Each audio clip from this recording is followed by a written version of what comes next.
Hello guys, അപ്പം ഇന്ന് Sunday രാവിലെ ഒരു 11 മണിക്ക് എണീറ്റു നേരെ കണ്ണാടി നോക്കി നേരെ വാതിലും തുറന്നു. വാതിൽ തുറന്ന് നോക്കിയപ്പോഴാണ് ഈ ഒരു അവസ്ഥ. മൊത്തം വെള്ളം നിറഞ്ഞ് ചളി കൂമ്പരായിരിക്കുകയാണ്. കാരണം ഇന്നലെ രാത്രി അതുപോലെയായിരുന്നു മഴ പെയ്തത്.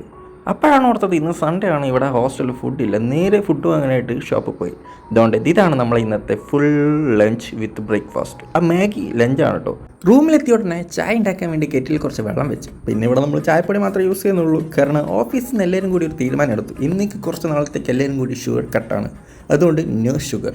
പിന്നെ ഇതാണ് നമ്മൾ ഇന്നത്തെ ഹെവി ബ്രേക്ക്ഫാസ്റ്റ്, പപ്സി കോഫി വിത്ത് ദിസ് ക്ലൈമറ്റ്. ആഹാ, ഇതിലും മികച്ചൊരു ബ്രേക്ക്ഫാസ്റ്റ് സ്വപ്നങ്ങൾ മാത്രം. ആദ്യം കാറ്റ് മാത്രമേ ഉള്ളെങ്കിലും പെട്ടെന്നാണ് മഴ കൂടി വന്നത്. അപ്പം തന്നെ ഞാൻ നേരെ റൂമിലേക്ക് കയറി. കാണുന്നതൊക്കെ നമുക്കിന്ന് വാഷ് ചെയ്യണം. കാരണം കുറേ നാളെ ഇതൊക്കെ കഴിയിട്ടിട്ട് നേരെ പോയി ഇവിടെ വാഷിംഗ് മെഷീൻ്റെ അടുത്ത്. കാരണം അവിടെ ആരെങ്കിലും വാഷിംഗ് മെഷീൻ യൂസ് ചെയ്യുന്നുണ്ടോ ഇല്ലയോ എന്ന് നോക്കണം. ഞാൻ പോയപ്പോൾ ഭാഗ്യത്തിന് ആരും തന്നെ ഉണ്ടായിരുന്നില്ല. അതുകൊണ്ട് തന്നെ ഞാൻ അതിലേക്കൊരു തുണിയിട്ട് എൻ്റെ ആധിപത്യം അവിടെ സ്ഥാപിച്ചു വെച്ചു.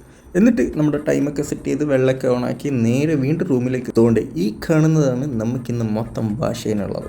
യെസ്, ആകെ 2 ബെഡ്ഷീറ്റ്, 2 പില്ലോ കവർ, ഇത്ര മാത്രമേ ഉള്ളൂ. കാരണം ഇത് വാഷ് ചെയ്യുന്നതിൻ്റെ കാരണം എന്താണെന്ന് വെച്ചാൽ ഞാൻ പറയാം.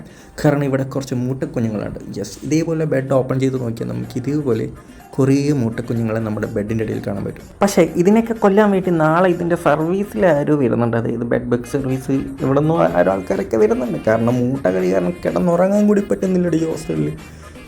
എല്ലാം നാളെ കൊണ്ട് അവസാനിക്കുമെന്ന് വിചാരിക്കുന്നു. അതുകൊണ്ടാണ് ഇന്നെല്ലാം ഒന്ന് വൃത്തിയാക്കി ഒന്ന് ശുദ്ധമായിട്ട് ഇടുകയെന്ന് വിചാരിച്ചത്. ഇനി ഒരു 1.5 മണിക്കൂർ കഴിഞ്ഞാൽ ആ തുണിയൊക്കെ അങ്ങ് കഴുകി ഡ്രൈ ആയിട്ട് നമുക്ക് കിട്ടും. പിന്നെ ഓട്ടോമാറ്റിക് ആയതുകൊണ്ട് പിന്നെ പ്രത്യേകിച്ച് നമ്മളായിട്ട് വേറെ പണിയൊന്നും എടുക്കേണ്ട ആവശ്യമില്ല. നമുക്കിനി മഴയൊക്കെ ഇങ്ങനെ ആസ്വദിച്ചുകൊണ്ട് ഇവിടെ കുറച്ച് നേരം ഇരിക്കുക.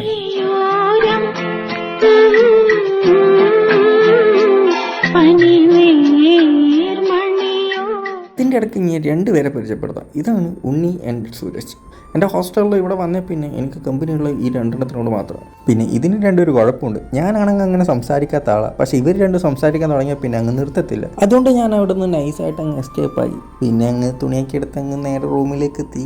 ഞാനാണെങ്കിൽ ഇന്ന് മീൻ കുഞ്ഞുങ്ങൾക്ക് രാവിലെ ഫുഡ് കൊടുക്കാനും മറന്നു. ഞാനിവിടെ ഹോസ്റ്റലിലെ വളിച്ച ഫുഡ് കഴിക്കുമ്പോൾ ഞാൻ ഇവർക്ക് കൊടുക്കുന്നത് കൊണ്ട് ഇതാണ് ഇത്. ഇവരെങ്കിലും നല്ല ഫുഡ് കഴിച്ച് ജീവിക്കട്ടെ. അപ്പം ശരി.